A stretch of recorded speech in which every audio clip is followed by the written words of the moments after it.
Ladies and gentlemen, I have Joey Jones. Hi. Joey Jones is here. He's in Sweden. Joey, what's going on there? We are just in the middle of judging round 10 at the Swedish Nationals. It's been a pretty good competition over 3 days here, finishing around 3 o'clock, 2:30 in the afternoon on the last day. So, And the judging is happening right now. yes, the judging is happening right now. Here's our special guest, Matthias Nord.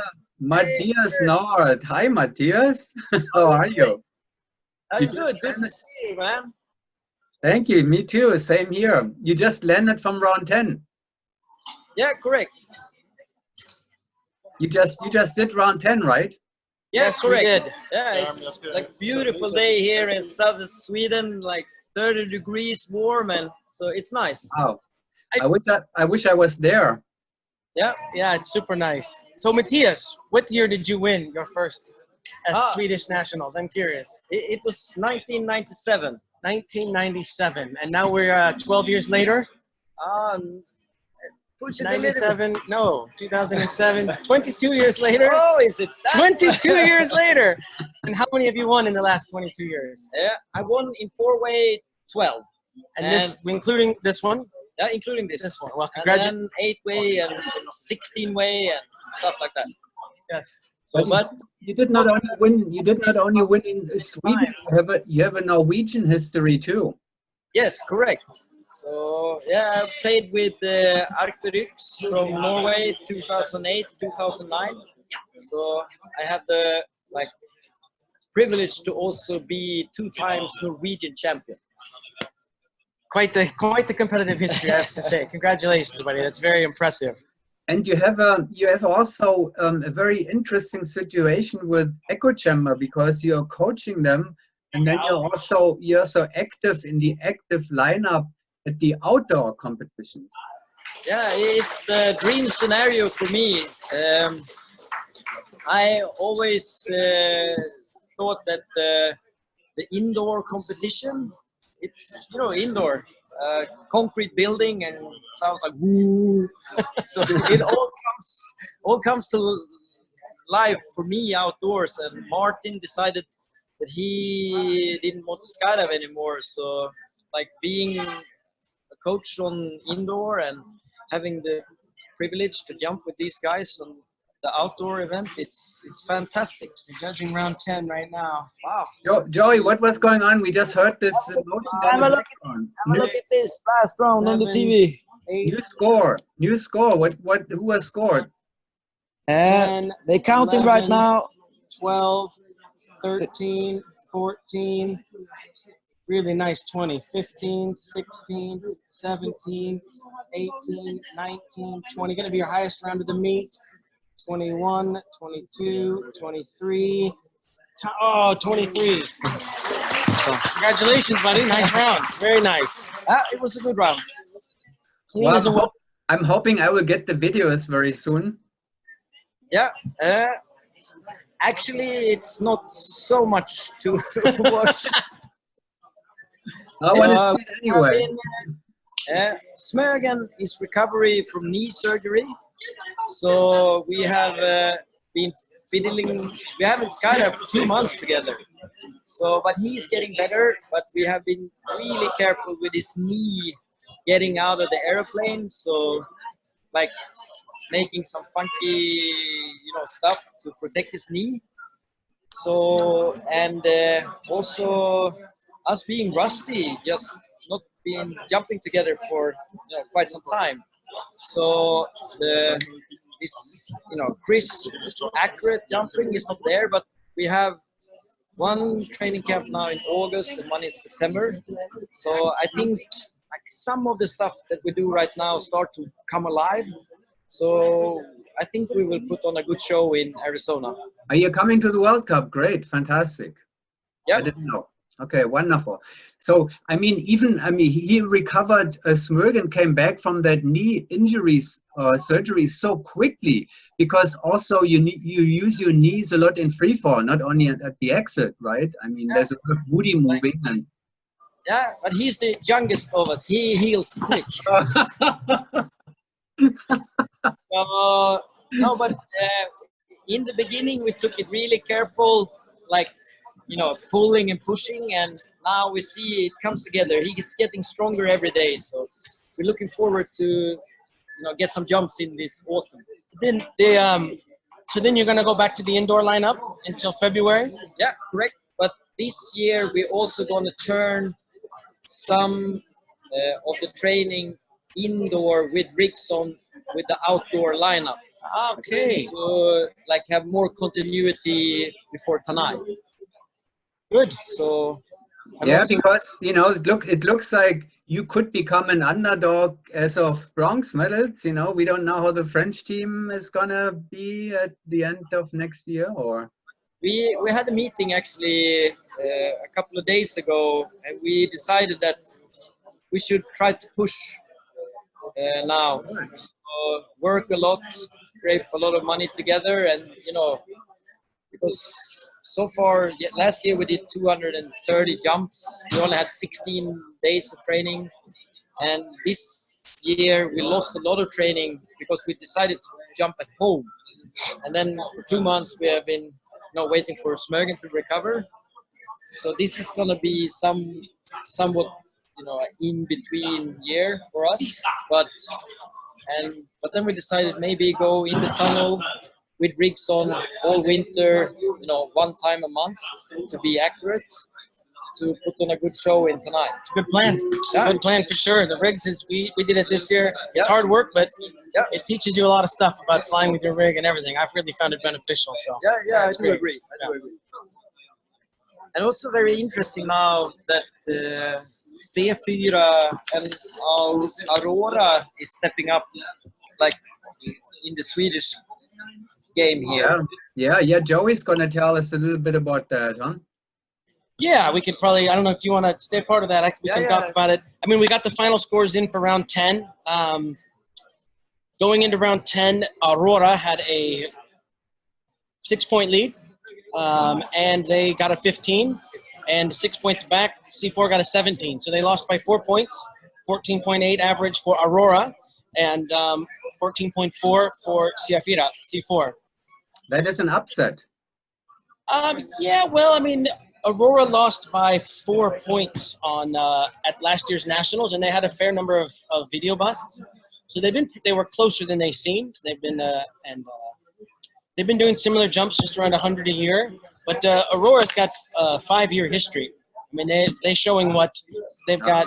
Okay. 2015 and 16, they had 2 people share the tail slot because of one of the couples on the team has a family, and so has children. But now that child's old enough, so there's just since 17, 18, and 19, they've had the same 4 people in the lineup.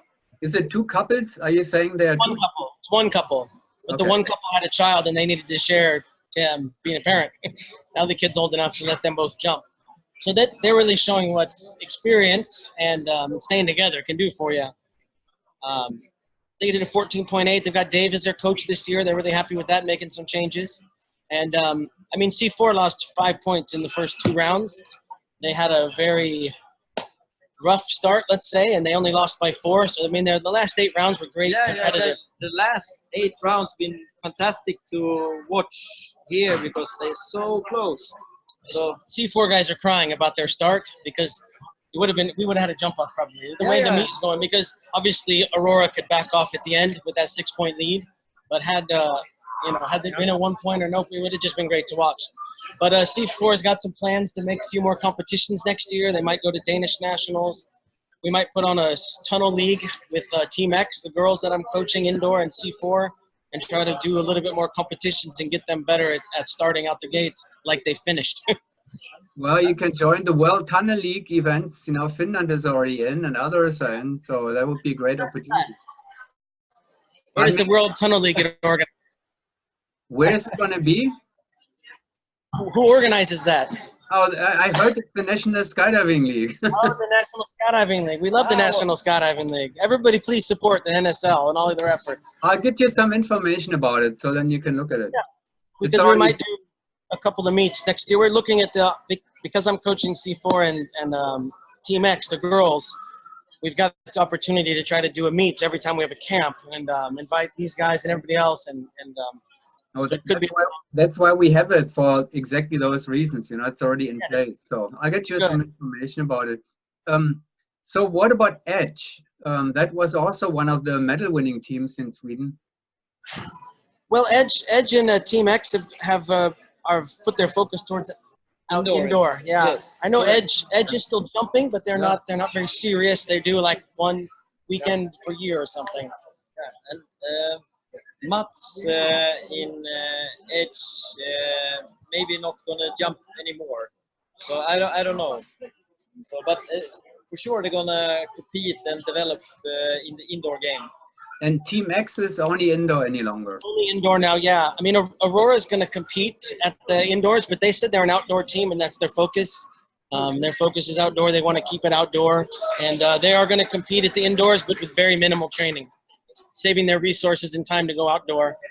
And so it's kind of funny to see teams diverging. Some teams putting more focus here and some more focus there, and other teams utilizing both tools to facilitate both events. It's probably the best way to go, really. Yeah. I have no doubt it's the best. You know, that's we're having the tunnels for, you know, for competition and training and tools and all that. But the combination is we also have the ultimate four-way championship where we're doing indoor and outdoor with the same competition draw. You know, you should try that. That's cool. Yeah, where are the double A class teams this year?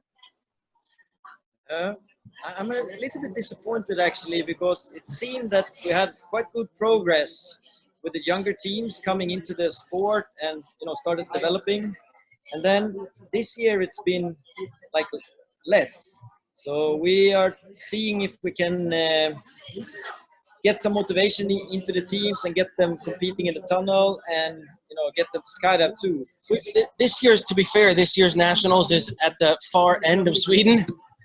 It's a good 15 hours from Stockholm, maybe, or. Oh, it's not at Gritcham. You're not at Gritcham. Oh, we were in Seed, Skydive Seed. Oh.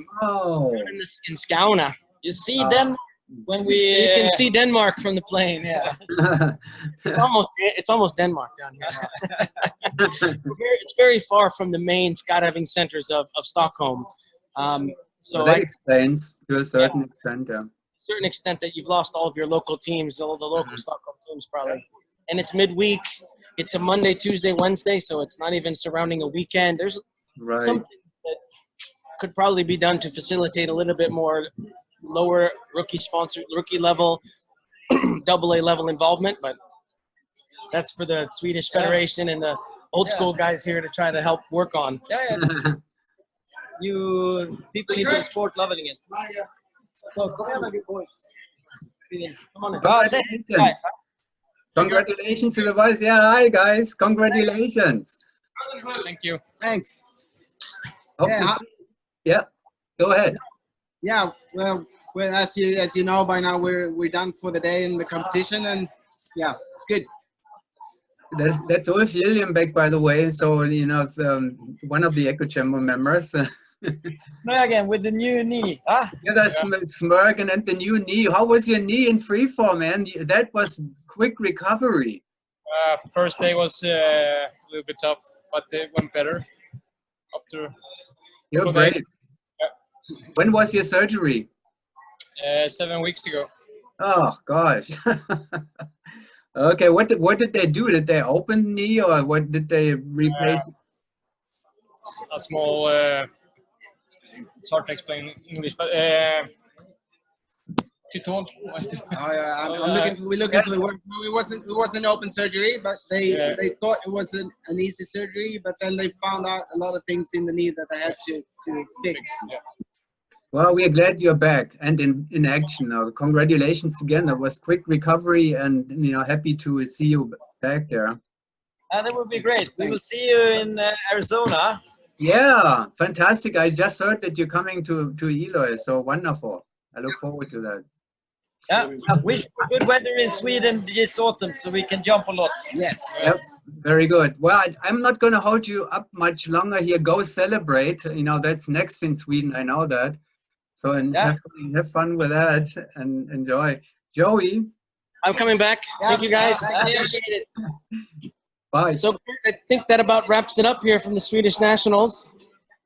I'm thinking maybe in 2 weeks we can do a little pre-British Nationals. I'll be in Hibblestow training with Eros. I go back to England just here right now. I'll finally be back. I'm looking forward. I'll be up in the Hibblestow area for the next couple of months, basing out of there, jumping, getting ready for the British Nationals and the World Cup. Be nice to be back home, sleep in my own bed and all that. So, are they going to run you're lucky because you have your wife with you all the time when you're traveling. Yes. I just saw her earlier. Lena. Yes, she's running around. Lucky you. But so are they running the Hibblestow Cup this year again? I don't know. We're not part of it. We're going to do our training and then we're going to show up to the meet. You know, we felt like we competed pretty good last year, and it's we're focusing more on the training and getting ready for World Cup instead of, you know, so we've already done one nationals together, and the indoor Bahrain we competed, as well as the Bedford Challenge. So we're kind of we want to get some jumps out of the door here because we just finished 80 jump camp in Emporia, and before that we did a 90 jump camp in Emporia. So we're pushing 200 jumps with Eros, and yeah, we're looking for a good one. So. All right, 2 weeks. Joey, 2 weeks, I'll call you from Hib, and we'll hopefully have some of the teams there. Thank you very much, Kurt. Thank you very much for the thank you very much for the update from Sweden. No problem. See you, Kurt. Okay, bye.